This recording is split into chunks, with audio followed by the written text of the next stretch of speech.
របស់របរប្រើប្រាស់នៅក្នុងសួនជាភាសាអង់គ្លេសធុងស្រោចទឹក watering can ស្លាបព្រាកំបោរ trowel ដើមឈើរបង hedge ម៉ាស៊ីនកាត់ស្មៅ lawn mower ផ្លូវលំ path ស្លឹកឈើ leaves ដើមឈើ trees ផ្សែង smoke ដង្កូវមេអំបៅ caterpillar រនាស់ rake សម្បុក nest ឈើ stick ផ្ទះកញ្ចក់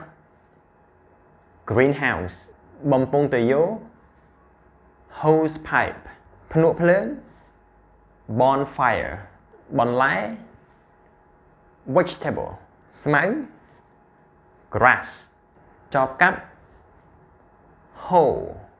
ឧបករណ៍ស្រោចទឹក sprinkler ផ្កា flowers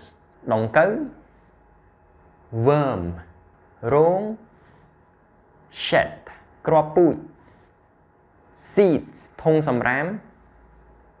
dustbin អណ្ដើកមាស ladybird ចបជីក spade ឥដ្ឋ brick សំបុកឃ្មុំ beehive រទេះរុញ wheelbarrow